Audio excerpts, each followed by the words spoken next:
Isang kagalakan ang muli kayong makasama, mga ginigini namin mga taga-subaybay, ang pagpapala nawa ang sumaating lahat. At welcome po dito sa programang Katotohanan. Ako po muli yung lingkod kay Cristo, Brother Johnson Amican. At kasama natin ang nakasama natin nakaraang live natin sa katauhan po ni Pastor Melvin Hamura. Kamusta kayo, Pastor? Yan, mabuting-mabuti naman po, Brother Johnson, at magandang gabi po sa lahat po ng atin po mga taga-subaybay sa programang ito. Ako po ang inyong lingkod, Pastor Melvin Hamora. Ang akin pong distrito ay naririto po sa lugar ng Cavite sa may Imus. Imus 1 yung akin pong distrito. Okay. Ayan. At Brother Johnson, babati na rin ako Diretso mo na. sa ating mga kapatid na nanonood sa atin. So babatiin ko po yung atin pong mga elders dito po sa lugar ng Imus 1, magmula sa Iglesia ng Malagasang, Malagasang 2, at ganoon din sa Green Gate at Sitio Pulo. Binabati ko po kayo ng magandang gabi. At ganoon din, binabati natin ang ating mga magulang. Aking pong mga magulang na nanonood din sa atin. Ganoon din ang aking asawa at ang aking anak na sumusubaybay at nakasuporta sa ganitong klase po ng pag-aaral. At syempre, hindi mawawala, babatiin din natin yung aking kapatid, yung aking kuya na nanonood din sa atin, yung aking mga pamangkin. At kasama natin yung atin pong mga layman dito po sa lugar ng Dasmariñas. Binabati ko po kayo na isang maligayang panonood at pag-aaral ng atin pong banal na kasulatan. At syempre, yung atin pong mga colleagues, yung atin pong mga kapwa pastors na talagang sumusuporta rin, Brother Johnson. At na-discover ko, hindi lamang mga taga-Cabiting pastors ang nakasubaybay sa atin, kundi maging sa ibang lugar gaya ng Isabela. Tama. At meron ding ilan na mga taga-Thailand ang nanonood po sa ating programang ito. Binabati ko po kayo ng isang magandang hapon at maligayang pakikinig. Nawa, tulungan niyo po kami sa pag-aaral na ito. Kung kayo may tanong, may komento, o merong mga additional points na gustong i-point out, ay welcome na welcome po sa ating pag-aaral.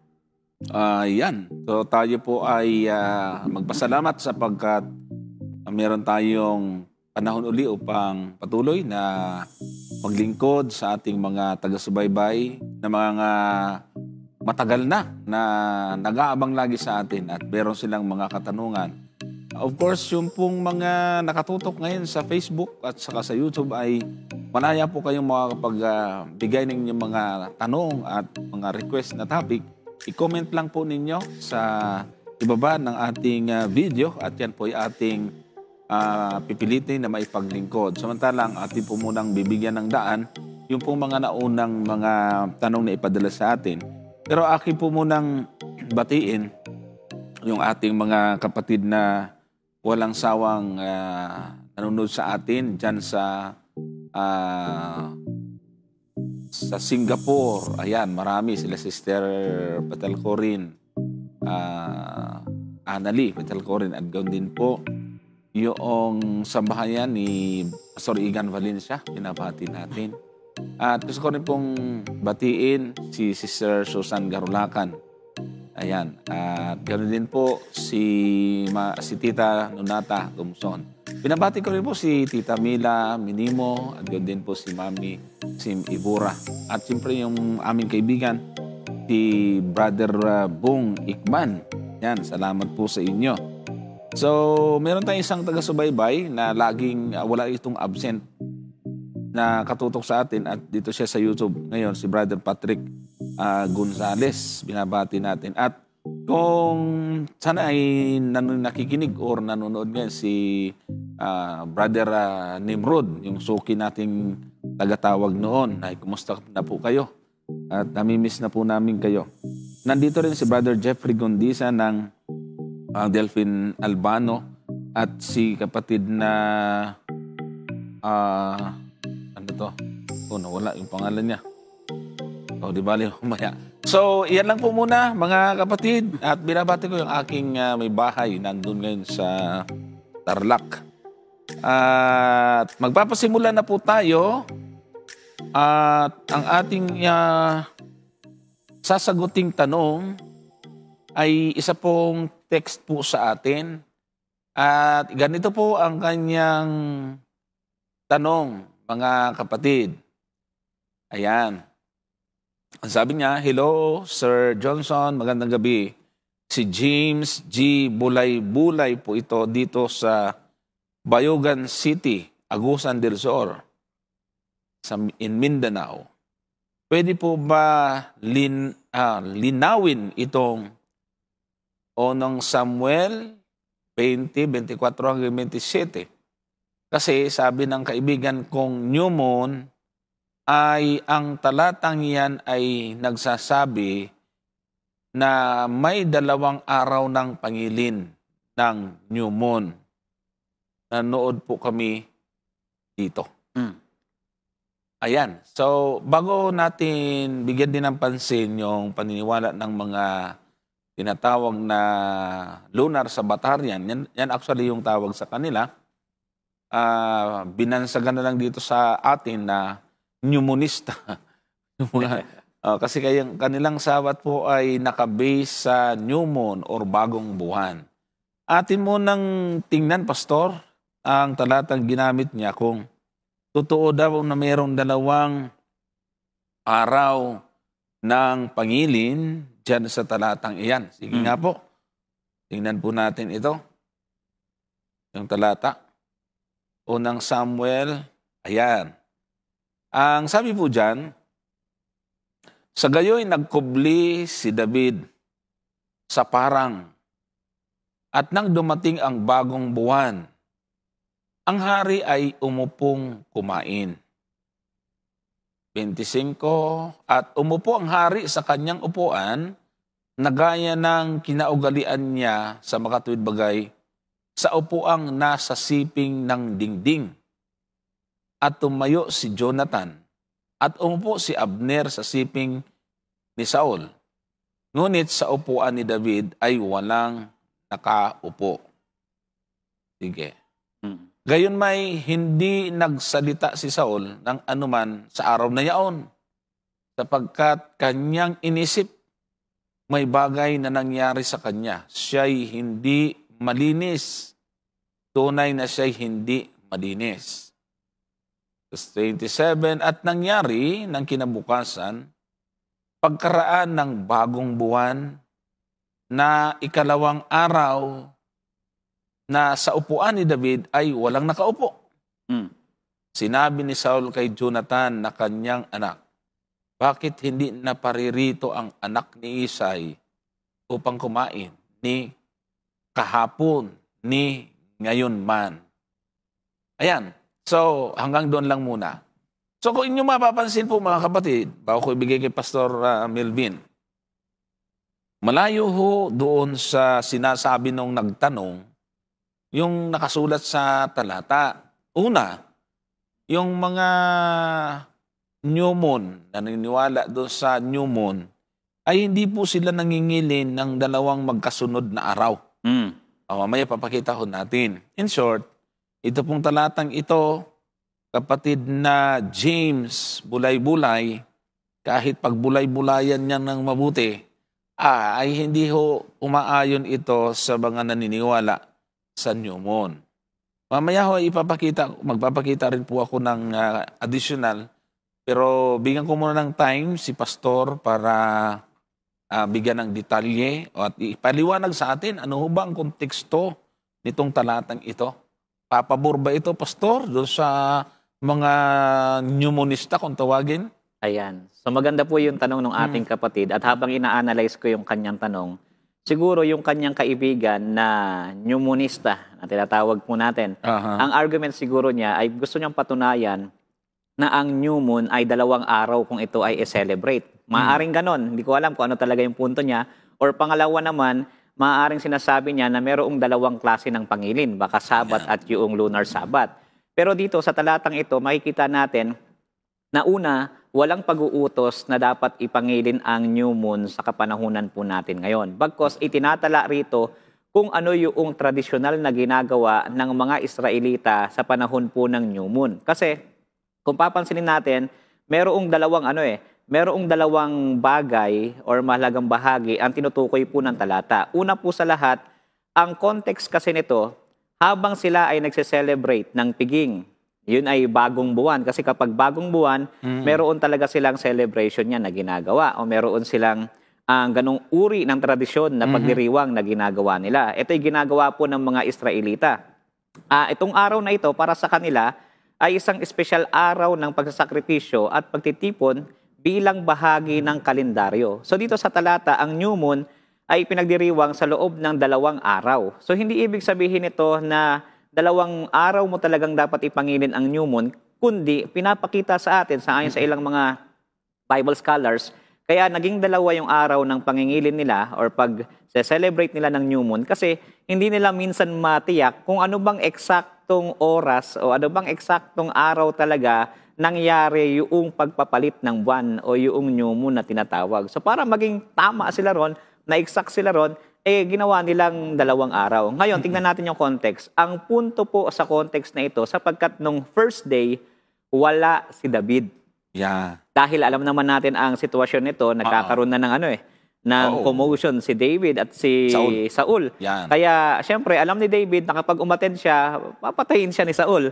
Galit Kaya, sa kanya Galit sa kanya. Kaya naman, tinatanong ni Saul, yung kanyang anak na si Jonathan, nasaan si David? Then, wala. Kaya sinabi na parang nalungkot siya.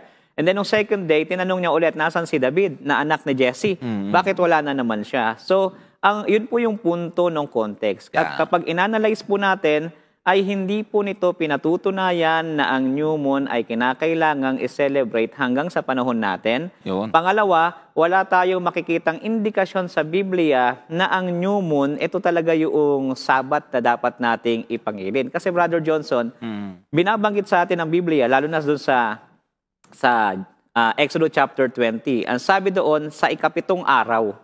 Hindi naman binabanggit doon na ang celebration ng Sabat ay from new moon to new moon o tuwing merong bagong buwan na papasok. Ano kundi ang binabanggit doon ay on the 7th day, Sabat of the Lord. Ito ay Sabat ng ating Panginoon. Kaya dito, maliwanag po mga kapatid na ang talata ay hindi nagtuturo sa atin, kundi, kumbaga ang tawag nga dyan, isinasalaysay nung talata yung kaganapan na nangyari sa buhay ni David, ni Jonathan at ni Saul na nung sila ay kumain sa isang piging na nataon sa panahon ng pagpapalit ng buwan, wala po itong si David, kaya hinahanap siya ni Saul, Brother Johnson. Yeah. So, ibig sabihin po mga kapatid at doon sa kay Brother James ay out of context at hindi po tumutulong ang talata para suportahan yung po mga nangingili ng Sabat based po sa new moon. Hindi ko alam kung matagal ng kaanib ng lunar Sabatarian yung kausap kasi hindi po yan ang dapat na gamitin talata. So makikita po natin dito mga kapatid na ang okasyon na tinutukoy po dito ay isa pong piging. Isang piging na nagawa nung hari. At meron siya nga isang dahilan. Ang problema ay wala naman doon. Hindi naman sumipot si David. So, binanggit lamang po dito yung new moon, hindi para sabihin na iyan ho ay pangilin. Kasi tinan po ninyo, sa mga lunar Sabatarian or nagbi-base ng Sabat sa new moon, ay meron po silang tinatawag na 3 mukha ng araw. Na 3 distinct types of days in a month. At ganito po ang kanila pong outline, mga kapatid. Kung may papakita po natin. Meron po silang 3 distinct types of days sa loob ng isang buwan. Ang una, yan, meron pong New Moon Day. Pangalawa, merong 6 working days. At pangatlo, merong Sabat. At sa paniniwala ho nila ay hindi po ito pwedeng mag-lapse. Hindi pwedeng ang new moon ay tamaan ng 6 working days. Dapat nakabukod ito. At ang Sabat, hindi pwedeng tamaan ng 6 working days. At ang Sabat at ang new moon ay hindi din po pwedeng mag-lapse, mga kapatid. So, therefore, dumating po sila sa kanila pong conclusion na sa bawat buwan ay meron pong 4 na Sabat. At ganito po ang kanila pong Sabbath, mga kapatid. Ayan. The month according the lunar Sabbath theory. Yung pong number 1, yan po yung new moon. Ano? Isang new moon lang sa isang buwan, siyempre. At yan ay doon itatapat sa unang buwan. Yan. Yan yung bagong buwan.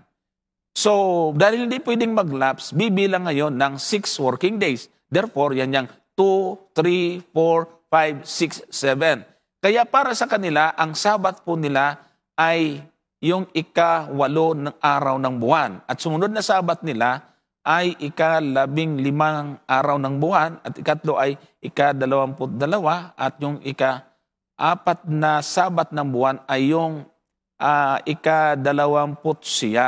Ang problema dito, Pastor, sa kanila, kung nakita po ninyo, napansin po ninyo doon sa calendar nila, kung may araw, paano kung may araw na 30 at mayroong 30 days, isang buwan, eh saan nila ilalagay yon? Kasi sa susunod na buwan, dapat magsisimula naman yung new moon sa uno.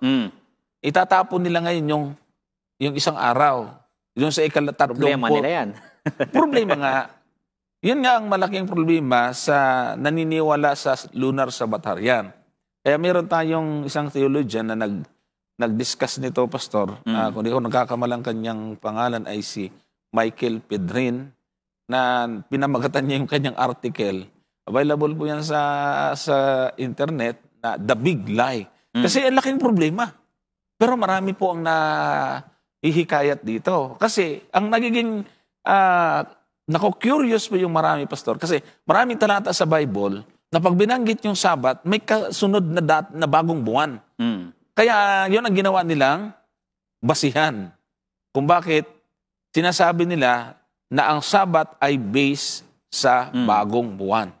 Yun. Kaya nga dito, Brother Johnson, makikita natin na hindi consistent itong yung lunar Sabbath na paniniwala. Una, kasi sa lunar Sabbath, mapapansin natin, nagbabago ang petsa ng Sabbath. Diba? Dahil nakabatay ito sa bagong buwan, so kadalasan, nagdudulot ito na hindi consistent na Sabbath. Na pwedeng sa iba't ibang araw ng linggo, pumatak ngayon yung Sabbath. Kapag ganun yung kanilang argumento na na kanilang idiniin sa atin. Kasi gaya nga ng binanggit ni Brother Johnson, paano yan?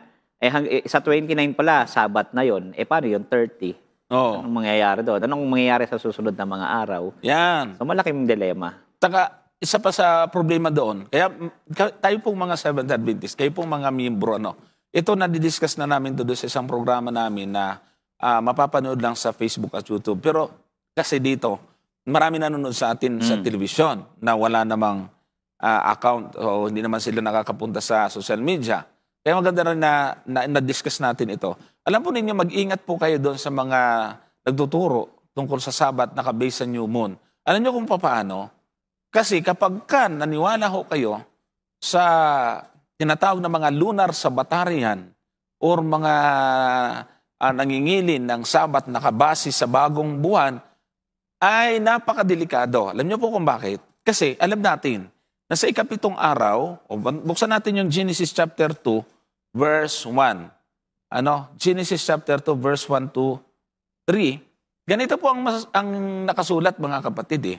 Na at nayari ang langit at ang lupa at ang lahat ng natatanaw sa mga iyon, verse 2, at ng ika-7 araw ay nayari ng Diyos ang kanyang gawang ginawa at nagpahinga ng ika-7 araw sa madlang gawa niyang ginawa. Talatang 3, at binasbasan ng Diyos ang ika-7 araw at kanyang ipinangilin, sapagkat siyang ipinagpahinga ng Diyos sa madlang gawang kanyang nilikha at ginawa. Dito, Pastor, makikita natin ang kahalagahan or yung mahalagang ginawa ng Diyos sa araw ng Sabat. Ginawa niya itong espesyal. Ngayon, pag naniwala ka ngayon sa New Moon, yan ang basihan ng Sabat, ay hindi yan, hindi yan laging pumapasak sa tamang araw. Hindi consistent. Napakalaki ng tendency na yung binasbasa na araw, paulit-ulit mo ngayon itong lalapastanganin. Malalabas. Kasi napunta yung pangingilin mo sa araw na hindi naman binasbasan. Kaya napakadelikado. Kaya nga sabi ni Michael Pedren, the big lie. Kaya ang mga Adventist, ito, merong tayong taga-subaybay, nanonood din sa atin ito, si Brother BJ Ibanez. Naniwala siya doon, pero dati siyang Adventist. O kapatid, kung nanonood ka ngayon, medyo ka ng konti, mag-isip ka ng konti. Kasi nalalapastangan natin ang mahalagang araw, yung espesyal na araw. Hindi naman niya binasbasan yung 7 araw Isa lang. O ngayon, doon sa New Moon, mangingilin ka ngayon ng hindi banal. Yan nga. Ngayon, ano bang dahilan? Bakit mayroon tinatawag na New Moon? Yun ay after nga po nang sila'y naalipin sa Egypt, doon po nila binabasi ang pagbilang sa unang buwan para alalahanin yung kanilang paglaya sa Egypto. So, seremonyal yun. Kasama yung seremonyal. Kaya hindi tayo nagtataka na ang nangingilin ng Sabat based sa New Moon, nangingilin pa rin ng kapistahan na ginagawa noon sa Israel. Yan nga. Samantalang sa bagong tipan ba, Pastor? Sinabi bang ituloy natin ang pangingilin ng mga kapistahan yon? Ay, hindi. Kasi may kita natin na yung mga kapistahan na yan, yung mga ceremonial law, kung tawagin natin, napako yan At well, in fact, mga kapatid, may hula na dyan doon sa aklat ng Daniel, chapter 9, verse 27, na nung napako si Jesus, yung mga batas na ceremonial ay hindi na umiiral. Kaya nga nung siya ay napako, yung templo, nahati yung nahati yung kortina tanda na yung mga umaanino kay Jesus ay wala na at hindi na nagpapatuloy pa. At ito, Brother Johnson, masasabi natin na ang sabi kasi roon sa Exodus chapter 20, remember the Sabbath day. Ang ginamit doon, definite article, tiyak, the Sabbath day. Ano ibig sabihin? Merong isang tiyak na araw sa loob ng sanglinggo na dapat nating ipangilin. At kung oobserbahan din po natin ang paraan ng pangingilin ng mga Hudyo, hindi rin naman nila binabase yung 7th day Sabbath nila sa New Moon ngayon. Hindi natin makikita na pabago-bago sila ng araw ng pangingilin ng Sabbath. Bagkus makikita natin, every 7th day of the week pa rin po sila nangingilin ng Sabbath hanggang ngayon. Yan. So, mag-ingat to tayo, mga kapatid, sa nagtuturo na ang Sabat ay hindi na yung ika-7 araw. Minsan kasi tinutulig sa pa tayo. Actually, wala pong, sabi nga sa mga Bisaya, way sipyat, walang sablay.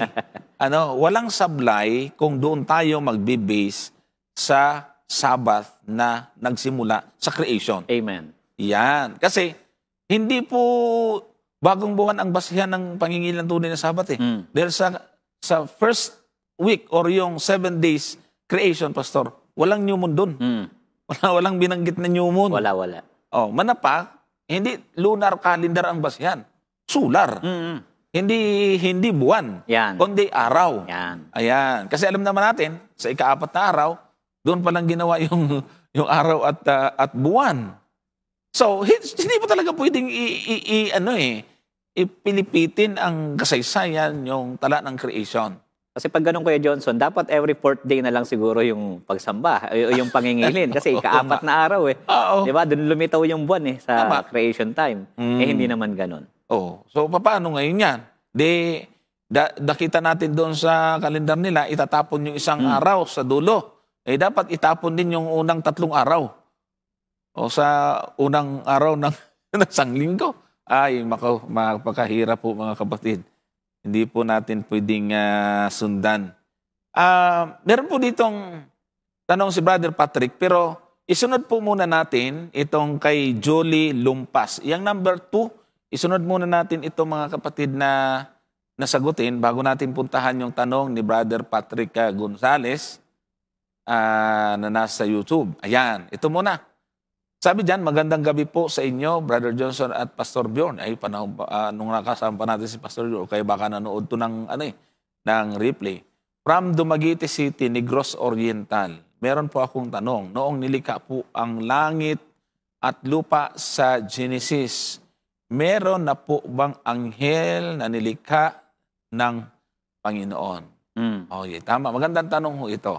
Kung sasabihin kasi natin na wala, parang panganay ang tao sa anghel o maunang nilikha. So, ang sagot po natin dyan, mga kapatid, ay meron na pong anghel na nilikha yung sa panahon ni Adan at Eva. At siguro, titingnan natin, Pastor, kung anong talata ang ating maibibigay. Sige Ayan. po. Siguro magbigay ako rito ng paunang kasagutan bago po natin ibigay kay Brother Johnson. Alam niyo po mga kapatid, pag tinignan po natin ang Biblia, halimbawa sa Genesis, ang Genesis kasi, hindi nito pinag-uusapan ang patungkol sa pagkakalikha ng mga anghel. Kundi ang konteksto nito ay pagkalikha nitong atin pong mundo, eto pong earth. Pero merong indikasyon sa Biblia na meron ng mga anghel na nag-e-exist during that time. Halimbawa na lamang, pag binasa po natin ang aklat ng Job, chapter 38, umpisahan po natin sa verse 4 hanggang verse 7, makikita po natin dito na during the time of creation, meron ng mga basahin na natin, Pastor. Sige po. Sige, babasahin ko, Pastor, tapos tuloy mo yung paliwanag mo. Kasi yan din yung, wala tayong ibang pupuntahang talata, yan lang talaga magpapatunay. Basahin ko, tapos ikaw magpapaliwanag yan. Sabi dito, saan ka nandoon nang ilagay ko ang mga patibayan ng lupa? Ipahayag mo kung meron kang unawa. Talatang 5, sinong naglagay ng mga sukat niyaon? Kung iyong nalalaman, o sinong nag-unat ng panukat niyaon? Ibig sabihin, creation talaga binutukoy dito. Verse 6. Sa ano nalagay ang kanyang mga patibayan? O sinong naglagay ng batong panulok niyaon? Verse 7, ito na. Nang magsiawit na magkakasama ang mga bituin ng umaga at ang lahat ng mga anak ng Diyos ay naghihiyawan sa kaganakan. Mayroong natuwa sa creation. Kaya nga. So sino ito? Kaya dito mga kapatid, makikita natin, nasabi dyan, nang magsipag-awit na magkakasama ang mga bituing pang-umaga at ang lahat ng mga anak ng Diyos ay naghihiyawan sa kagalakan. So dito makikita po natin mga kapatid, na merong indikasyon na ang mga anghel ay naunang nag-exist na bago pa lamang likhain itong ating mundo. Kasi ang konteksto na binabanggit sa Job chapter 38, walang iba kundi ang creation account. Tama. At isa pang bagay, makikita nga natin dyan, halimbawa na lamang sa aklat din ng Isaiah na kung saan merong isang anghel na sa pangalan ni Lucifer ang nagmataas sa kanyang sarili. So ibig sabihin, meron ng anghel, itong si Lucifer nga, nagrebelde laban sa Diyos. Makikita rin po natin yan sa aklat po ng Ezekiel at magayon din sa aklat po ng Revelation chapter 12 na kung saan ay meron na talagang anghel na nag-e-exist prior pa lamang sa creation ng atin pong earth. Ayan. At idadagdag ko lang po mga kapatid, pakilagay nga po yung 38 verse 7 ng Job. Ay kilagay nga po sa screen at gusto ko lang bigyan ito ng pansin. Yung binanggit dyan na nang magsiawit na magkakasama ang mga bituin pang umaga at ang lahat ng mga anak ng Diyos. Si Job din ay mayroong paliwanag tungkol dito sa tinatawag na mga anak ng Diyos. Puntahan natin yung chapter 1 ng Job at sa verse 6 ay ganito po yung ating mababasa mga kapatid. Sabi po dyan, chapter 1 verse 6 ng Job, isang araw nga nang ang mga anak ng Diyos ay magsiparoon na magsiharap sa Panginoon na si Satanas ay naparoon din naman na kasama nila. So, ayon kay Ellen White at sa mga ibang scholar, ito pong mga anak ng Diyos na ito ay mga anghel ito, Pastor. Na habang humarap ang mga anghel sa Diyos, si anghel din kasi si Satanas Anghel din siya at actually pinaka mga mataas na anghel. Nung may access pa siya.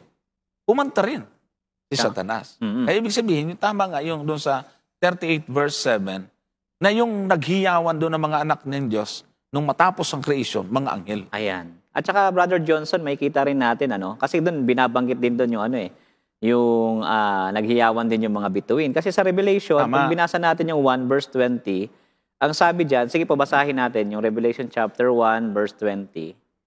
Meron diyang binabanggit na 7 bituin.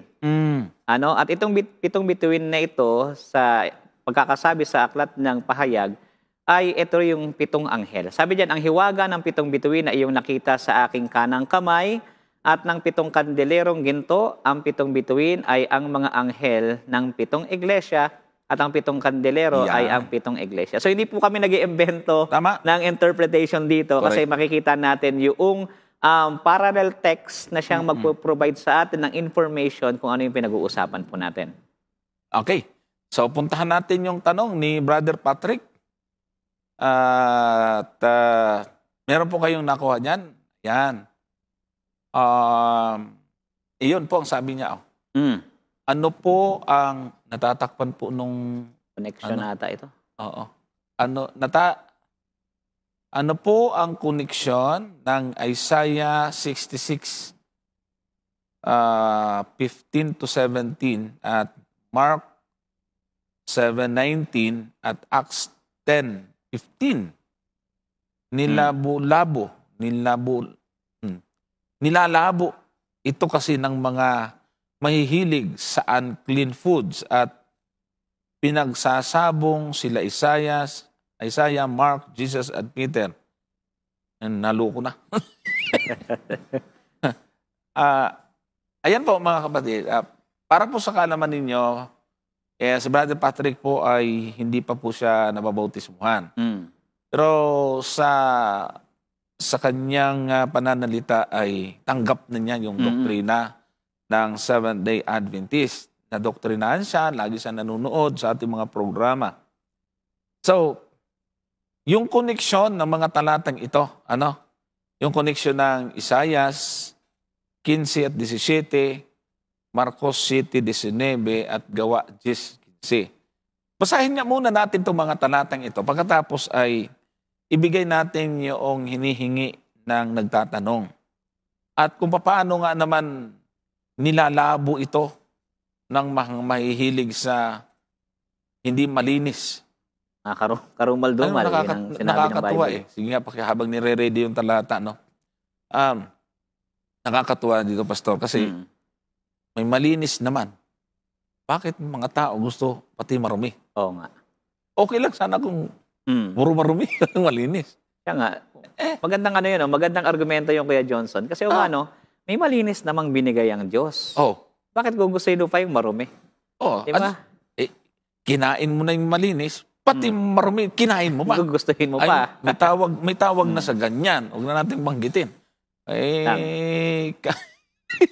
Hindi magandang pakinggan. Sige po, pakilagay po yung talata. Yan. Excuse me. Ito pong nakasulat, mga kapatid.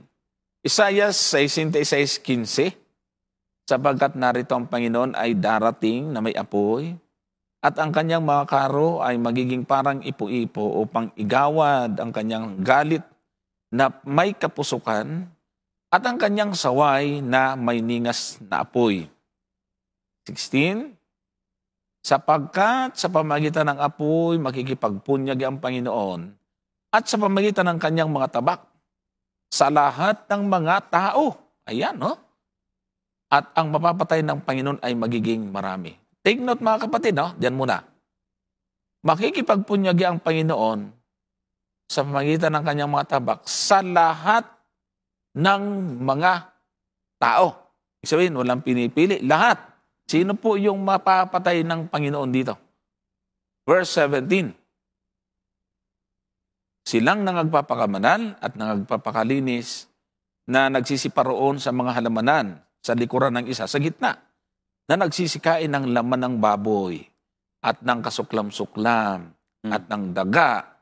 Sila'y darating sa isang wakas na magkakasama. Sabi ng Panginoon. Ayun. Kaya sabi ng iba, hindi, puro Israel lang yan. Hindi. Magkikipagpunyagi nga sa lahat ng tao eh. So, Pastor. Kaya nga dito, Brother Johnson, gusto nating makita. Kasi ito yung concern ni Brother Patrick. Pag binasa natin ito, ay may kita natin na ang Diyos ay mayroong pagpapaalala doon sa mga tao na gumagawa ng kasalanan, lumalabag sa kanyang utos. Pag tinignan kasi natin yung context nito, isa sa mga pinupunta nito, yung mga hinahain sa Diyos-Diyosan at yung pagsamba sa mga Diyos-Diyosan. At binabanggit din dito na isa sa mga kasalanan na binabanggit kasi dito ay yung pagkain nila ng mga bagay na marumi. Yeah. Kaya ng daga, kaya ng baboy, na ipinagbabawal sa kautusan ng Diyos. Yeah. Ngayon, makikita dito yung matinding pagpapaalala ng Diyos sa kanyang bayan na manatiling sumusunod sa mga utos niya. Kasama na yung kautusan patungkol sa pagkain. So yan po yung binabanggit dyan. Ngayon, siguro, Kuya Johnson, yung kanyang magiging concern, pinaglalabo-labo. Ginagamit yung Mark chapter 7, verse 19 para sabihin na invalid itong Isaiah. Yan nga. No? Invalid yan. Bakit? Kasi mas updated daw itong Mark. Mas bago ito. At sige, basahin nga po natin. Mark 7, verse 19. Mabasahin ko siya. Ito yung pagkakasabi. Tingnan niyo po sa screen natin. Sapagkat hindi pumapasok sa kaniyang puso, kundi sa kaniyang tiyan, at lumalabas sa dakong daanan ng dumi. Sa salitang ito'y nililinis niya ang lahat ng pagkain. So yan siguro yung kanilang binabanggit. Na kapag binasa natin ito, hindi naman daw yung pumapasok sa bibig ng tao, yung nagpaparumi sa kanya, kundi yung lumalabas. Na kung saan binabanggit din daw rito, na sa salitang ito'y nililinis niya ang lahat ng pagkain. So paano ba yan? Parang ganun Kuya Johnson ang gusto sabihin, no? Akala ko ba susunugin? Sabi nyo, future pa yan. Kasi may dalang apoy ang Diyos. Sabi naman dito, hindi naman daw nakakapagpadumi yan sa tao. Then, inext po natin yung Acts 10, verse 15, para isahin na natin itong dalawang talata. Sabi dyan, at muling dumating sa kanya ang tinig sa ikalawa, ang nilinis ng Diyos ay huwag mong ipalagay na marumi. Sa context po nito, ang tinutukoy dito yung vision ni Peter, na kung saan meron siyang nakitang isang kumot, isang lalagayan, na naroon lahat ng uri ng hayop. And then, ang sabi ng Diyos, kumain ka, pumatay ka, at kumain ka. Sabi ni Peter, Lord, hindi ako kumain ng anumang marumi o karumal-dumal. Then, ang sabi ng tinig, anumang nilinis ng Diyos, ay huwag mong ipagpalagay na marumi. So, yun yung kanilang ginagamit, Kuya Johnson, para sabihin na pinaglalabo-labo.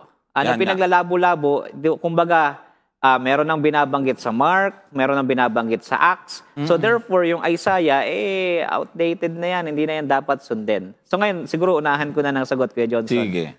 Una, makikita po natin na itong mga talatang ito ay hindi po nagsasalungatan. Kasi kapag pinag-aralan natin ang konteksto ng Mark chapter 7, verse 19, hindi pinag-uusapan dito yung mga karumal-dumal na pagkain.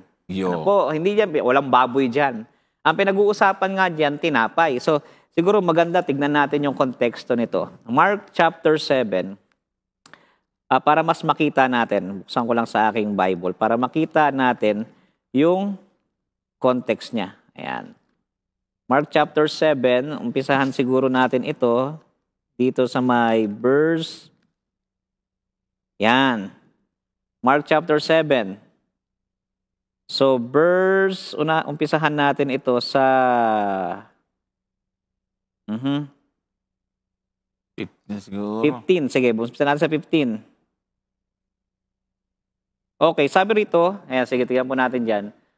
Ayan, walang anumang nasa labas ng katawan ng tao na pagpasok sa kaniya ay makakahawa sa kaniya. Datapwat ang mga bagay na nagsisilabas sa tao, yaon ang nangakakahawa sa kanya. So yan yung pinag-uusapan, di ba? Pero pag binaba pa natin yung basa dyan, sa verse 2, tingnan po natin sa verse 2. Ano ba itong pinag-uusapan? Ang sabi sa verse 2, tingnan po natin sa Tagalog, at kanilang nangakita ang ilan sa kaniyang mga alagad na nagsisikain ng kanilang tinapay. Ano daw yung kinakain dyan at ano yung pagkain? Tinapay. Na ng mga kamay na marurumi sa makatuwid bagay mga kamay na hindi hinugasan. So ang pinag-uusapan dito ay pagkain ng tinapay na kung saan ang mga alagad hindi sila naghugas ng kanilang mga kamay. Kasi para sa mga Hudyo, meron po silang mga tradition regarding sa hand washing na kung saan ay hindi lamang ito hygienic purposes but had to do with ritual purity. Meron pong kinalaman yan sa ritual purity. Kaya nga dito makikita natin na binabanggit ni Jesus, teka lang, hindi ang pumapasok sa kanilang bibig yung nakakahawa. Balik natin yung 15. Kaya dito nilinaw ni Jesus Sabi niya, at, sige po, sabi niya sa 15, walang anumang nasa labas ng katawan ng tao na pagpasok sa kaniya ay makakahawa sa kaniya datapwat ang mga bagay na nagsisilabas sa tao. Yaon ang nakakahawa sa tao. Verse 16, ano ang sabi? Walang anuman, kung ang sino man ay may pakinig, na ipakikinig ay makinig. Tuloy po natin, verse 17. At nang pumasok siya sa bahay na mula sa karamihan, ay tinanong sa kaniya ng kaniyang mga alagad ang talinhaga. Verse 18. At sinabi niya sa kanila, kayo baga naman ay wala ring pag-iisip? Hindi pa baga ninyo nalalaman na anumang nasa labas na pumapasok sa tao ay hindi nakakahawa sa kanya? 19. Dito na yung verse natin na under question. Sapagkat hindi pumasok sa kaniyang puso, kundi sa kaniyang tiyan at lumalabas sa dakong daanan ng dumi, sa salitang ito'y nililinis niya ang lahat ng pagkain. So may kita po natin na ang pinag-uusapan dito ay tinapay, ang pinag-uusapan dito ay pagkain, hindi pinag-uusapan dito ang karumal-dumal na bagay, hindi pinag-uusapan ang baboy. Na kung saan, totoo naman, hindi porket kumain ka ng tinapay na marumi ang kamay, nagiging karumal-dumal ka na rin o nagiging marumi ka na rin. Kundi, ipinapakita lamang sa atin ni Jesus na yung tradisyon na yon ay hindi po yan makakaapekto sa pagiging malinis o marumi ng isang tao. Kundi sa verse 20, ano sabi sa verse 20? Sabi sa may verse 20, nilinaw yan ni Jesus At sinabi niya, ang lumalabas sa tao, yaon ang nakakahawa sa kanya. Ano yon? Verse 21. Sapagkat mula sa loob, mula sa puso ng tao, lumalabas ang masasamang pag-iisip, pakikiapid, pagnanakaw, pagpatay sa kapwa-tao, ang mga pangangalo niya. Verse 22. Ang mga kasakiman, ang mga kasamaan, ang pagdaraya, ang kalibugan, ang matang masama, ang kapusungan, ang kapalaluan, ang kamangmangan. Verse 23, huling talata. Ang lahat ng masamang bagay na ito ay sa loob nagsisipanggaling at nangakakahawa sa tao. So yung binabanggit, yun yung konteksto. Hindi po yan baboy. Then sunod ko na yung Acts chapter 10 bago ko ibigay kay Kuya Johnson kasi alam, may magandang sagot dito Sabi diyan sa Acts 10, ito po mga kapatid ay hindi po ito literal na paglilinis sa mga maruming hayop. Kundi ito po ay vision. Pag sinabing vision, meron po itong kahulugan. Tingnan niyo po sa verse 17. Ano ang sabi sa verse 17? Sabi sa verse 17, samantalang natitilihang totoo si Pedro. Pansinin niyo si Pedro natitilihang totoo. Kumbaga sa ibang translation, ang ginamit dito, tignan po natin sa ibang translation chapter 10, verse 15. Tignan ko po sa translation na meron ako, 10 verse 15. Para may mas mababaw na pagkakagamit ng salita. 10 verse 15. Sabi rito, 17, now while Peter wondered, kumbaga nahihiwagaan siya, within himself, what this vision which he had seen meant. Sabi diyan, kumbaga sa Tagalog, iniisip niya sa kanyang sarili kung ano ang kahulugan ng pangitain kanyang nakita. So ibig sabihin, kung iniisip ni Pedro ang kahulugan ng pangitain, sa madaling salita, yung pangitain ay merong mas malalim na kahulugan. Hindi siya literal. Kaya nga sabi diyan, narito ang mga taong sinugo ni Cornelio. Yan na yung si Cornelio nagpadala ng kanyang mga sugo. And then sa verse 19, ito pa ang sabi sa verse 19. Pansinin nyo Sabi ng talatang 19, samantalang iniisip ni Pedro ang tungkol sa pangitain, ang problema sa ilan, Kuya Johnson, hindi nila iniisip kung anong kahulugan. Yeah. Dinetake nila literally kung ano yung sinabi. Kain na lang. Sabi si Pedro, nag-isip At sinabi sa kaniya ng Espiritu, narito hinahanap ka ng 3 tao. Then sa verse 28, siguro dito ko i-conclude yung aking sagot dito. Ano sabi sa verse 28? Sinabi niya sa kanila, nalalaman ninyo na hindi matuwid sa isang taong Hudyo na makisama, lumapit sa isang taga-ibang bansa at gayon may pinakilala sa akin ng Diyos na sino mang tao ay huwag kong tawaging marumi o karumal-dumal. Sa madaling salita, ang enlightenment ng Holy Spirit kay Peter, kung ano ang kahulugan ng kanyang pangitaing nakita, huwag niyang ituring yung mga taong hindi Hudyo na marumi o karumal-dumal. Kasi sa kanila, ang bayang banal, ang banal na mga tao, yung mga Hudyo. ang mga non-Jewish people ay hindi yan Hudyo. Kaya pagdating sa bahay, meron silang mga ceremonial cleansing or ritual na ginagawa bago pumasok ng bahay kasi baka nahawaan sila ng karumihan ng mga hentil.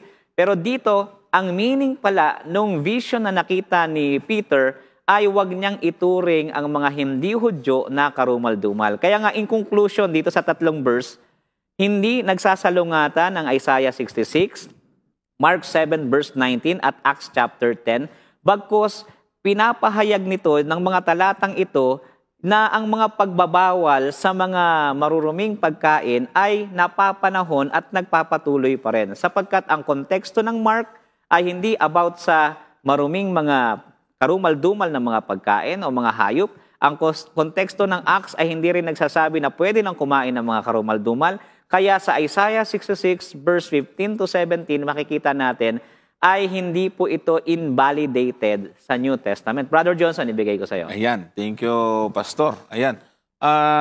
Meron lang po akong konting isususog mga kapatid kasi maganda na yung pagkakabanggit. Kung mapapansin po ninyo doon sa tanong ni Brother Patrick, ang sabi niya ay pinagsasabong sila Isaiah, Mark, Jesus, and Peter. Ayan, tama po mga kapatid, pinaglalaban. So nakita po natin yung paliwanag ni Pastor Melvin. Ang gusto ko lang pong ipapansin ho sa inyo mga kapatid, ang Marcos 7:19 ay katulad din ng tala ni Mateo sa Mateo 15:17. Tingnan po ninyo yung nasa Mateo 15:17 mga kapatid. Pariho lang yan. Meron lang po akong gustong ipapansin sa inyo mga kapatid.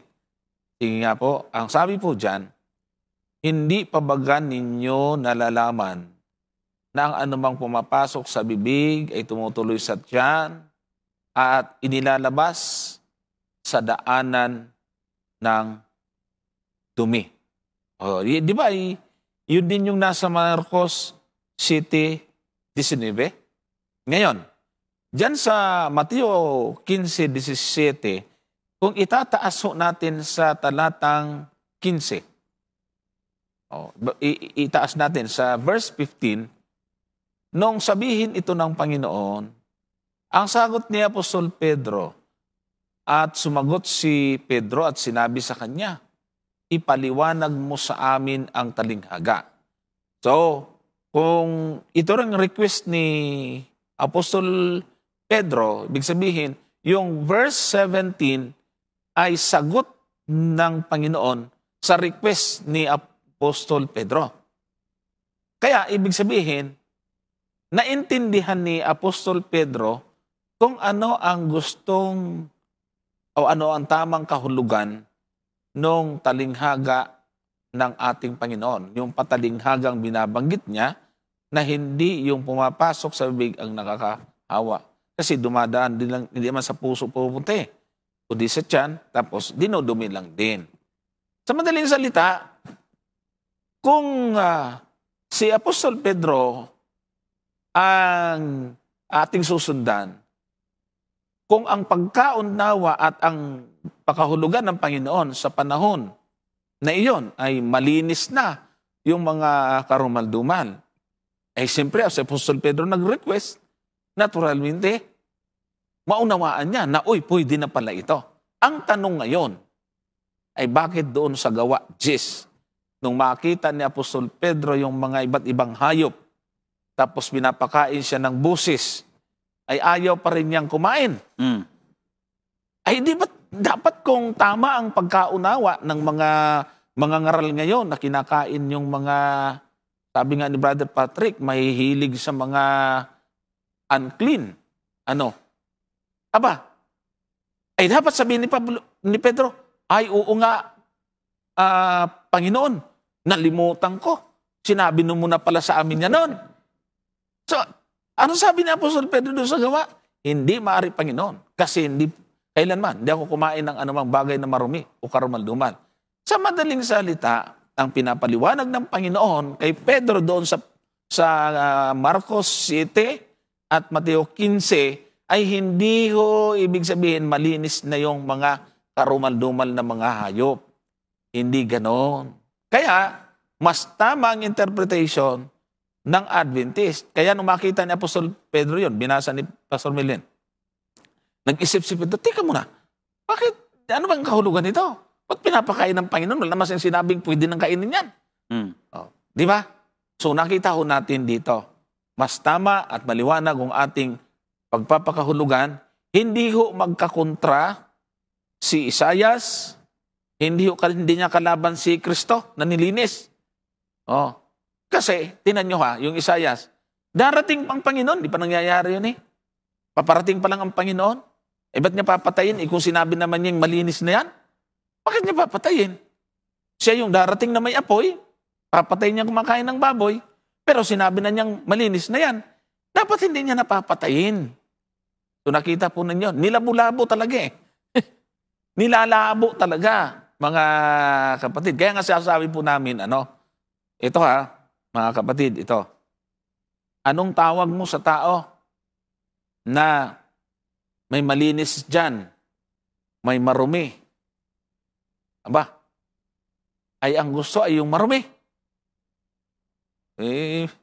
Ako, ibig sabihin ay hindi na po tama ang pag-iisip na may malinis bagong luto. Kasi mayroong ganong matanda doon sa amin na ulian ni Nay. Ba ay ayaw no sa bagong luto, Pastor, mabaho daw. Hindi masarap. Yun lang. Tapos yung kinakain, yung dumi doon sa tabi niya. Mahirap po yan, mga kapatid. Hindi ho tayo binigyan ng kaisipan ng Panginoon para hindi natin gamitin ang tinatawag na ating sentido común. So, ayan po yung ating isasagot doon. So, meron pa pong isang tanong yata si Brother Patrick. Ano po? Idugtong na po natin yung nakita ko pong karugtong po niyang tanong tungkol sa Mateo 5:48. Ayan.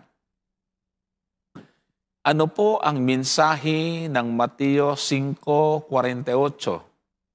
At paano natin ito maia-apply sa ating life? Marami po kasi ay mga pansirang damo, matampuhin at gigil na kalooban laban sa parang nakaka-relate. Parang nakaka-relate ito doon sa gigil. Oo nga. Ikaw talaga, Brother Patrick, ang nag-a-apply pa man din niya sa program namin. Papatpatin daw niya yung makukulit. Brother Patrick, papatpatin ko niya, Brother Johnson. Ang liwaliwanag na hindi pa rin maintindihan. Okay. Medyo mainit-init ho ito. Itong Mateo 5:48. Basahin nga natin ito. Paano natin ito i-apply? Sabi ni Brother Patrick. Kayo nga'y mga pakasakdal na gaya ng inyong ama sa kalangitan na sakdal. Nako, ito yung mainit na issue nga. Yung perfection. Sinless perfection. Ayan, mga kapatid. Ano ho bang ibig sabihin ng Panginoon dito sa talatang ito? Bago ko ibigay kay Pastor Melvin, kanina po mga kapatid, habang ako ay nagbabiyahe, mag-isa lang ako, karamihan kasi may kasama ako sa sasakyan eh. Pero kanina nagsulo lang ako. Pinanood ko yung topic ni George Knight tungkol sa sinless perfection. At nabanggit niya po itong talatang ito. Alam niyo, Pastor, ang ganda eh. Ang ganda ng kanyang, ng kanyang sagot. Sabi niya ay may konteksto yan. Dapat huwag mo yang kalimutan gamitin yung tinatawag na context. At binanggit niya yung verse 43. Ayun. Mga kapatid. Pero ayokong unahan si Pastor. Pastor yan eh. Maganda na nga yung sinasabi mo Kuya Johnson. Sige, tuloy. Ito po yung magiging sagot ko dyan. Kasi dito sa text na ito, ang nakalagay nga rito sa aking translation na babasahin, sabi, therefore you shall be perfect as your heavenly Father is perfect. So, Para maunawaan po natin yung kahulugan nito, isa sa mga bagay na dapat nating i-consider yung context niya. Yeah. Ano po? Actually, ito po ay isang buong sermon ng ating Panginoon doon sa bundok, Oo Sermon on the Mount. And then, bago ko tingnan yung context, gusto ko munang tingnan natin yung Greek word na ginamit sa 48. It's a word na perfect. Ano bang ibig sabihin nito? Ibig ba nitong sabihin ay sinless perfection ba ito? Ano ang kahulugan nito? Yung. Pag tinignan po natin, ito pong salitang perfect na ito sa Greek, ito po ay teleos. Ano po? Na kung saan, sabi rito sa isang aklat na atin pong pagbabasihan, yung Concise Greek English Lexicon of the New Testament ni Dunker Frederick William at Catherine Krug, sabi rito, teleos means completely of total absorption in what is coming. At sa isa namang dictionary, itong DBL, ang sabi dito, teleos means morally perfect. For another, sabi pa rito, genuine, being true, perfect, complete, mature behavior, at yun yung kanyang mga kahulugan. So sa madaling salita, pag tinignan po natin mga kapatid, ang salitang perfect, maaari siyang mga hulugan ng maturity. Ano po? At sabi nga rito sa isa pang reference na ating paggagamitan, sabi rito, ang perfection ay maaari siyang mga hulugan na nagmamature. So sa madaling salita, hindi siya sinless perfection. Kasi nga, pag tinignan po natin sa pag-aaral, makikita natin na yung salitang teleos, ito po ay translate minsan bilang accomplish, complete, wholeness, completeness, accomplish, finish, complete. Sa iba't ibang mga talata, makikita po natin yan. Ano po? So, ano yung ibig nating sabihin? Pag tinignan po natin dito, kung ilalagay po natin sa ating konteksto na ang kahulugan nito ay mature, tignan niyo po sa may verse 43 ng Matthew chapter 5, verse 43. Ang sabi rito, you have heard that it was said, you shall love your neighbor and hate your enemy. Mahalin mo ang iyong kapwa at kapuutan mo ang iyong kaaway. But I say to you, sabi ni Jesus, love your enemy and pray for those who persecute you. Ipag-pray mo yung mga umaatake sa'yo. Yeah. Ayan, basahin natin dito sa King James, verse 45.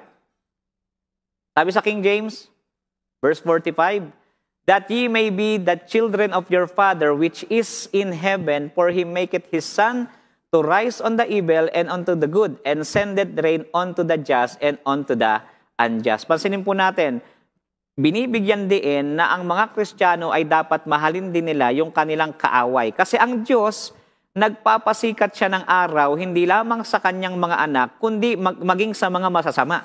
Verse 46. Sabi dyan sa verse 46, for if ye love them which love you, what reward have ye? Do not even the publicans the same? Sabi niya, kung mamahalin mo lang yung nagmamahal sa'yo, anong reward ang meron ka? Eh yung mga publicans nga, ganun din eh. Kaya sa verse 47, ito ang sabi. Verse 47. And if ye salute your brethren only, what do ye more than others? Do not even the publicans so. So kumbaga, kung yun lang yung mga binabati mo, anong kinaibahan mo sa mga publicans? And then verse 48. Pansinin po natin yung pagkakasabi sa verse 48. Be ye therefore. Sa ibang translation, therefore, sa Tagalog ay kaya nga, o sa makatuwid. Ibig sabihin, ito yung conclusion, Brother Johnson. Therefore, perfect, even as your Father which is in heaven is perfect. So, paano ka magiging perfect? Love your enemy. Iyon. Ano yung pagmamahal mo sa iyong kapwa? Hindi dyan binabanggit na tayo ay maging sinless perfection, kundi makikita natin, based sa context, ito ay may kinalaman sa maturity ng isang Kristiyano. Tandaan niyo po mga kapatid, kapag yung word na teleos ay ginamit sa Diyos, absolute talaga yun. Kasi ang Diyos ay absolute. Pero kapag yung word na perfect ay ginamit sa tao, ito po ay nangangahulugang maturity. Tayo po dapat ay mag-mature sa ating pananampalataya. Example natin dyan, yung word na forever. Kapag ang word na forever ay ginamit sa Diyos, totoo yun, walang hanggan talaga ang Diyos. Pero pag ginamit sa tao, yung word na forever, as long na yung tao ay namumuhay, may limitation po yon. Kaya nga, pansinin nyo sa may verse, sa sumunod na talata. Ito, ginamit din kasi ito sa Luke chapter 6 eh. Pag tinignan nyo yung Luke chapter 6, pag binasa natin yung Luke chapter 7, tignan nyo po yung ganito yung pagkakasabi na eh. Luke chapter 7 verse 1. Ayan. Pansinin nyo po yung pagkakahanay dyan. Luke chapter 7 verse 1 muna tayo. O umpisahan natin Luke chapter 6 verse 49. Tama ba itong talata ko? Yung binabanggit doon na, ito, verse 36 pala. 6:36. Sabi rito sa verse 36, Luke chapter 6 verse 36. Yan, sabi dyan, be merciful. Pansinin niyo po. Be ye therefore merciful, as your Father also is merciful. So tayo, magiging mahabagin tayo sang-ayon sa sphere na maaabot po natin. Kaya nga pagdating sa may verse 37, pansinin niyo sa 37, Luke 6:37, judge not. Kaya huwag kayong manghusga. Nakikita po natin yung context. Kaya tayo, huwag tayong maghusga. Huwag tayong mangkundina sa iba. Kundi dapat tayo ay nagmamature sa atin pong pananampalataya. Kaya nga maging si Ellen G. White, meron din ganitong statement na sinasabi. Pansinin niyo po ang sabi ni Mrs. White. Ito po ay mababasa natin sa kanyang sulat na Thoughts from the Mount of Blessing, page 77. Sabi niya, He tells us to be perfect as He is. In the same manner, we are to be centers of light and blessing to our little circle, even as He is to the universe. We have nothing of ourselves, but the light of His love shines upon us, and we are to reflect its brightness. In His borrowed goodness, we may be perfect in our sphere, even as God is perfect in His sphere. Kumbaga, yung perfection natin or maturity natin ay sang-ayon sa maaabot ng ating kakayahan. Bilang isang Kristiyanong nagmamature sa pananampalataya, Brother Johnson. Ayan.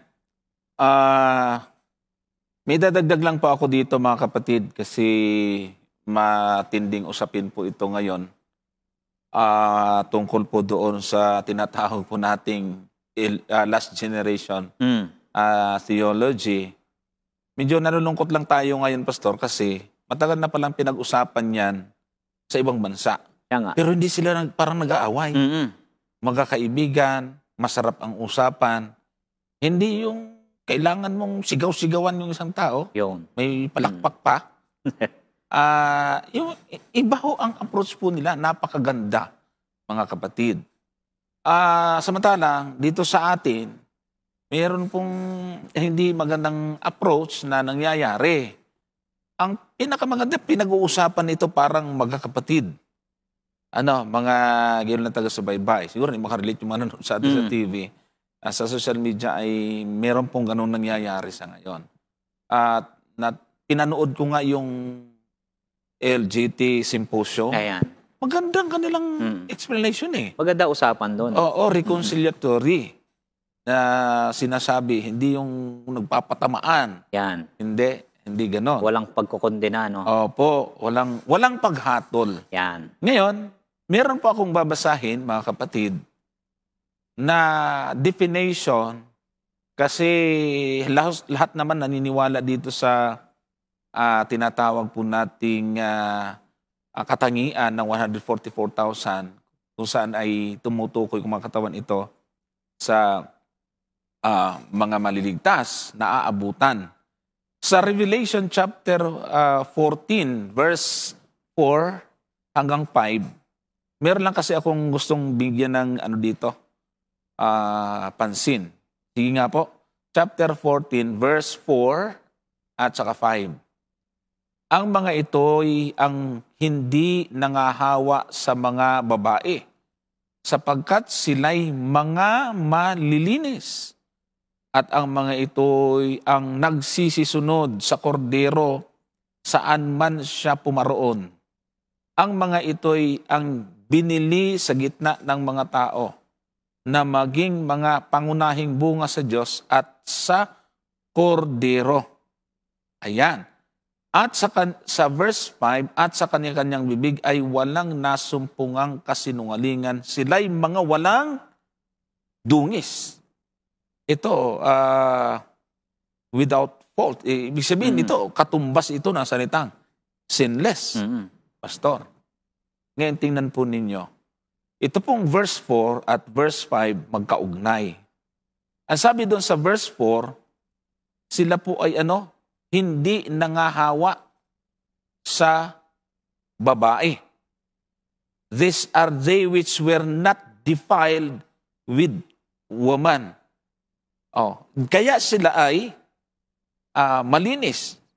Hindi sila. Tawag dyan sa English po ay virgins. Virgins. Pakilagay nga po sa King James. Ang pagkakalagay po sa English ay, ayan for they are virgins. Pastor.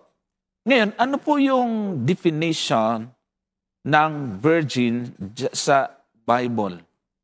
Doon sa ating aklat, mga kapatid, na yung Daniel o Symposium on Daniel na isa sa aklat ng Daniel and Revelation Committee Series, ay meron pong explanation at ganun din po sa Revelation o Commentary on Revelation na sinulat ng isang expert sa Greek, si Professor Ranko Stefanovic.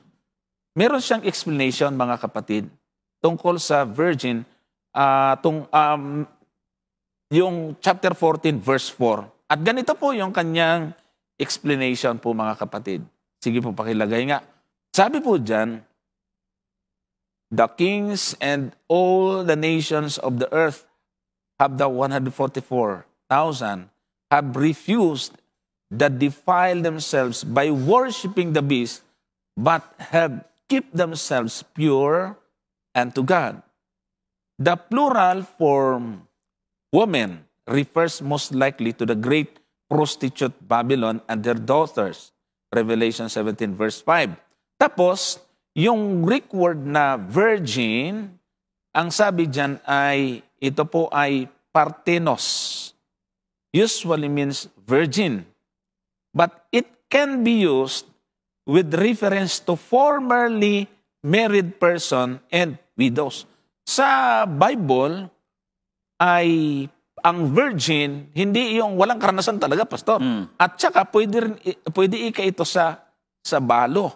At ang sabing, it can apply both men and women.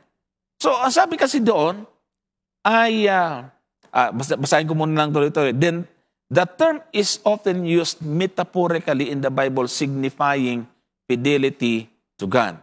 So, ngayon, saan natin hinango yung salitang fidelity, ang meaning ng virgin? Mga kapatid, pakibalik nga po doon sa verse 4. Andun kasi yung clue. Tingnan niyo po.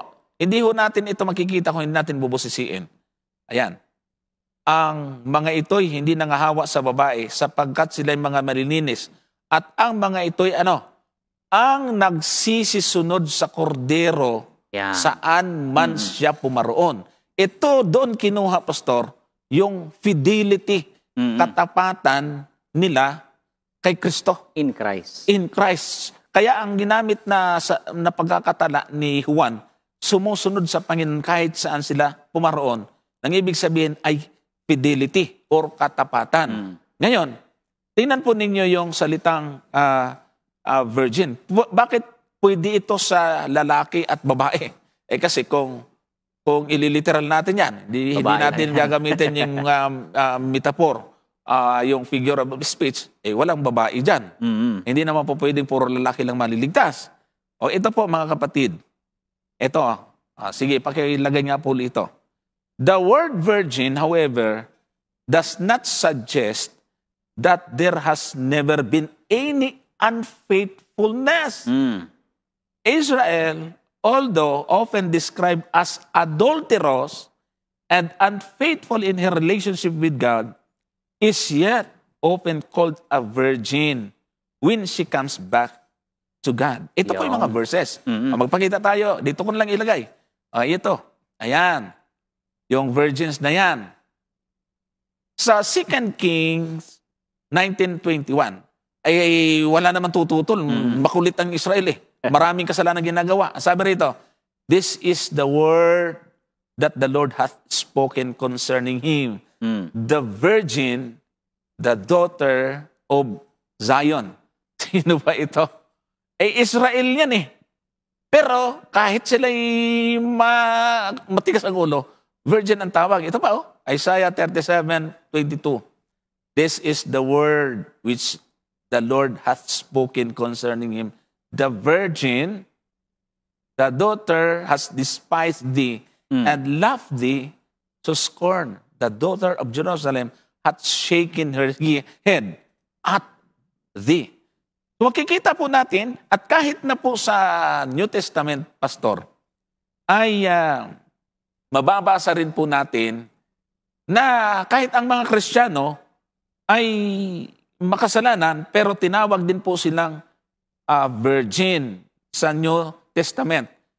2 Corinthians chapter 11 verse 2. Pakilagay na nga lang po dyan sa King James Version kasi yung word na virgin nasa English eh. Ito po, sa 2 Corinthians chapter 11 verse 2, kahit na yung mga Kristiyano na hindi naman perfecto lahat, pero tinatawag na virgin. Ang sabi po dyan, ayan, for I am jealous over you with godly jealousy. For I have espoused you to one husband, and that I may present you as a chaste virgin to Christ. So, Ganda, no? kahit hindi perfect, walang dungis ang turing. Amen. Dahil sa dugo ni Kristo. Amen. Totoo yan, Kuya Johnson. Kaya, kasi dito, pag tingnan mo yung 14, no? Sa may verse 4, eto yung mga binili ng Diyos eh. Ayan, di ba? May nabanggit yan. These have been purchased from mankind as first fruit to God and to the Lamb. So kaya sila malinis kasi tinubos sila ng Diyos. Yan ang sinasabi diba? natin. Hindi sariling effort nila kung bakit sila malinis. Kasi ito rin yung binabanggit sa chapter 7, verse 14, na ang sabi doon, basahin siguro natin, chapter 7, verse 14 ng Revelation. Ganito natin siya makikita eh.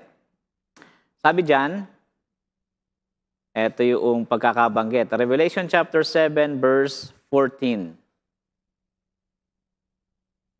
At sinabi ko sa kaniya, Panginoon ko, ikaw ang nakakaalam. At sinabi niya sa akin, ang mga ito'y nanggaling sa malaking kapighatian. Kung nakaranas sila ng malaking kapighatian. At nangaghugas ng kanilang mga damit. At pinaputi. Pinaputi ba nila? Hindi. Pinaputi sa dugo ng kordero, Brother Johnson. Malinaw. Ang ating hindi tinututulan dito ay yung tingin sa atin ng Diyos na maging perfect. Pero hindi yun sa ating effort. Yan. Kasi, sabi nga ni George Knight, nung sinusubukan niya maging perfect, lalo niya nakikita ang kanyang sarili, lalong nakita niyang makasalanan siya. Hanggat nag-a-attempt siya na gusto niyang maging pure at maging perfecto ang kanyang pagsunod, lalo naman siyang maraming kinaiinisan yung kumukunta sa marami siyang nakikita sa kanyang sarili. Marami. Tsaka naiinis siya sa mga, marami siyang naging, hindi kasundo. Tsaka ito, Kuya Johnson, tinignan ko yung Greek word na ginamit nga rito, sa yung salitang defiled, na ito ay, sabi rito, emulintesan, kung tama yung aking pagkakabigkas, nasa ano siya, nasa passive siya eh. Ibig sabihin, hindi sila yung aktibong gumagawa ng kanilang pagiging hindi defiled o pagiging blameless, kundi makikita natin na yung pagiging malinis nila ay nanggagaling sa labas. Saan ito nanggagaling? Kay Kristo. Correct. Na siyang tumubos sa kanila. Yan. So, ganun po, mga kapatid, ang magandang definition ng Biblia tungkol sa bagay na ito. Meron po ditong comment, itong kaanib ng EDD. Pasensya na po kayo mga kapatid, hindi ho talaga maganda magsalita itong mga dating daan, ano? hanggang kailan kaya ito, sabagay, meron naman ng mga bumabait. Tayo po kasi ay nasa TV, maaaring may mga nanonood sa atin sa television na hindi sanay sa mga pananalitang ito. Ito po yung sabi ni itong nagngangalang si Nats Benedicto. Ayun. Ang sabi po niya ay ganito, ayan, mga mangangaral nyo ang mahina. Yan. Pinakahulugan nila ang talata ng sarili nilang unawa. Sa dami ng talata natin binasa, sarili nating unawa, na mali-mali para makasdaya sila. Kawawa naman yung madaya. So, di ko alam kung saan siya nagrereklamo doon. Marahil doon sa doon sa pagkain ng mga karumaldumal. Alam nyo, mga kapatid, nasanay na ho tayo sa mga nanonood sa TV. Ganito po, tatak po nila ito at naniniwala tayo, umaasa pa rin tayo na sana ay matuto po silang gumamit ng mga salita na yung professional naman. At tayo po kasi ay pinapanood sa TV kaya hindi natin pwedeng sabayan ang kanilang estilo. Papakita lang po natin na hindi ho tayo nagbibigay ng sarili nating unawa at hindi po tayo nandadaya. Ito po yan, mga kapatid. Tingnan po ninyo, ha. May ipapakita lang po akong sample sa inyo na doktrina nila na wala doon sa talata. Ayan, sige nga. Sa Mateo 15, di ba binasa po natin kayo ng mga kapatid, 15:17, na pareho lang ito ng Marcos 7. Sa 15:17 nitong Mateo, ay ganito ang ating mababasa. Chapter 15, verse 17, hindi pa ba ninyo nalalaman na ang anumang pumapasok sa bibig ay tumutuloy sa tiyan at inilalabas sa dakong daanan ng dumi? 18, datapat ang mga bagay na lumalabas sa bibig ay sa puso nanggagaling at siyang nakakahawa sa tao. Itong verse 18 na ginagamit nila, dapat kung paniniwalaan nila ito, ang mga salitang lumalabas sa bibig nila, maayos. Tama. Kasi sa puso daw dumadaan eh. Yan. Pero bakit itong ito, sanay na tayo dito sa taong ito, ayos pa nga ngayon yung comment niya eh. Ay bakit kung sa puso dumadaan at alam nyo at tinatanggap nyo ito, dapat kontrolado ninyo ang inyong mga salita. Yan. Kasi ito yung nakakahawa sa tao. Ni Brother Nats Benedicto, dapat ito ina-apply nyo sa inyong sarili. Nga. Hindi kayo nanglalait, hindi kayo nagmumura. Baya, magagalit na naman yan. Ay itinuturo lang namin sa inyo kung paano mo kukontrolin sarili mo. Tingnan po ninyo. Doon sa itaas kasi, ay nakasulat po doon na hindi yung pumapasok, hindi yung pumapasok. Sa verse 11, dyan din. Kung titingnan natin yung verse 11, ang sabi dyan, hindi ang pumapasok sa bibig ang siyang nakakahawa sa tao, kundi ang lumalabas sa bibig, ito ang nakakahawa sa tao. Kaya nga dapat maingat sa sinasabi. Kaya lang, ayan ang nasa talata, binaliktad naman nila. Yan. Kahit ano pwede mong ipasok. Ang problema, ang babantayan dapat ay yung sumalabas. Hindi naman laingatan yung kanilang bibig. Yun nga. Huwag nga. Ngayon, ito ang tanong. Alam niyo po mga kapatid, mga kaibigan, kung hindi pa ninyo alam, na sila po ay nagdodoktrina na pagka niluto sa Jollibee, sa McDo, sa Mang Inasal, kahit chicken, ayaw nilang kainin. Bakit daw? Sa bibig naman idadaan nyo na. Bakit hindi nyo may apply ito? Tanong mo ha? Kung i-apply ninyo, ang pumapasok, hindi nakakahawa sa tao, kundi lumalabas, ayaw nyong kumain ng niluto sa mga nabanggit kong mga fast food, anong dahilan? Hindi naman pala makakahawa sa tao yan. Sabi kasi, may halal daw yon. Oo nga. Saan ba ipapasok sa bibigan? Hindi ka naman mahawa. Ang pinakamaganda, kung i-apply nyo ito, kainin nyo. Tapos huwag kayong magsalita ng masama. Pero Yung- baliktad lahat inang nangyari.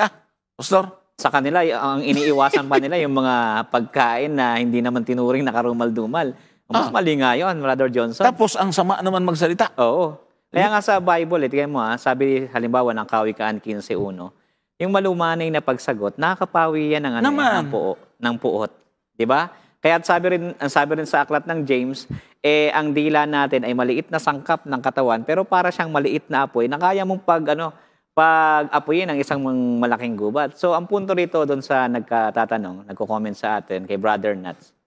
Alam niyo po, iwasan natin yung pagiging gaslighting. Kumbaga magsisiklab tayo ng apoy. Kasi kung tayo ay tunay na mangangaral, tayo ay tunay na lingkod ng Diyos, makikita sa atin yung refleksyon ng karakter ni Kristo. Nababago tayo ngayon. So, tayo naman, kaya naman natin makipag-usap ng maayos, kaya naman natin makipag-usap ng matino. Pero Tama. ang nakakalungkot, kapag ang argumento na ating ibinabato ay hindi kayang salagin ng argumento, ang gagawin, Brother Johnson, mamemersonal. Iyo. Aatakihin yung pagkatao mo, sa halip na atakihin yung argument, ang aatakihin ngayon yung knowledge mo, yung pagkatao mo, para ma-invalidate yung sinasabi mo, which is very, very wrong, mga kapatid. Mali talaga yon. Tapos babasahin, ang nakakahawa yung lumalabas sa bibig kasi sa puso dumadaan. Ginagawa naman niya. Ayan. Salungatan nga. Ngayon, wala na tayong time, pero ihabol natin tong sinasabi niya. Sabi niya kasi rito, basahin mo sa Marcos 7:19 at unawain mo. Di basahin natin yung Marcos 7:19 at unawain natin. Ganito po kasi nakasulat po, mga kapatid. Pakilagay nga po yung Marcos 7:19 uli. Papakita ko lang po sa inyo, mga kapatid, ang talata sapagkat hindi pumapasok sa kanyang puso, kundi sa kanyang tiyan. Sino ho ba ang nagsasalita dito? Ang Panginoon ang nagsasalita dyan. Sino yung niya na tinutukoy ng Panginoon? Yung may tiyan. Tama, Pastor? At lumalabas sa dakong daanan ng dumi. Sa salitang ito'y nililinis niya. Sino yung niya na tinutukoy ng Panginoon? Di yung may tiyan. Kasi kung siya ang naglinis, sabat sinabi niya, sa salitang ito'y nililinis ko. Sa pag-aaral, mga kapatid, ng subject, mga kapatid, yung syntax, yung may puso, yung sinabi diyan, sapagkat hindi pumapasok sa kanyang puso, kundi sa kanyang tiyan, yung tinutukoy dito, yung tao. Therefore, yung naglilinis, sa salitang ito'y nililinis niya, yung taong kumain. Yan. Bakit? Siya rin yung dumumi. Kasi sa kasunod na talata, ay binabanggit na doon, at dumalabas sa dakong daanan ng dumi. Ayan sa talata din, sa kasunod na salita. At lumalabas sa dakong daanan ng dumi. Sino yun? Yun din kumain, yung naglinis. Ibig sabihin, yung pong kinain kasi nila dito sa talatang 5 at talatang 2, tinapay. Yan. Hindi lang sila naghugas ng kamay. Pag kumain ka ng tinapay na marami yung kamay mo o hindi naghugas, nililinis yan sa tiyan nung kumain. Idudumi niya yung dumi, yung sustansya, siyempre, pag inabangan ng katawan. Sino ngayon yung hindi naintindihan yung talata? Kaya nga, Brother Johnson, maganda po kay Brother Nuts, basahin natin ng buo yung konteksto. Kaya nga, di ba sa verse 2, binanggit natin kanina, ang issue, kumain sila ng tinapay na hindi naghugas ng kamay. Ngayon, pagdating sa verse 3, pinapaliwanag dito ng author na yung mga Pharisees and Jews, meron silang ritual na ginagawa na after nilang mamalengke o lumabas ng bahay, kailangan nilang maghugas. Tignan niyo po sabi rito sa may verse 4, and when they come from the marketplace, they do not eat unless they completely cleanse themselves. May kinalaman sa ritual. And there are many other things they have received as tradition. Tradition po yun. Firmly hold. Such as washing of cups, pitchers, copper pots, and the Pharisees and the scribes asked him, why do your disciples not walk in accordance with the tradition of the elders? Yun yung kanilang tanong. Bakit hindi sila sumusunod sa tradition ng elders?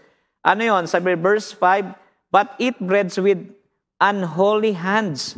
So yun yung tradisyon na kanilang pinag-uusapan dito. Yan. And then, nilinaw ni Kristo binabanggit ni Kuya Johnson, hindi yung pumasok sa bibig ang nakakahawa, kundi yung lumalabas, yung sinasabi natin, yung panlalait natin at pagmumura natin sa ating kapwa, Brother Johnson. Yan.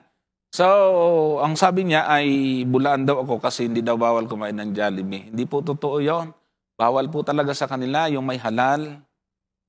Pagka walang halal, kakainin nila. Sa ginagamit yung talata, so ibig naman dumadaan yun, kainin nyo na.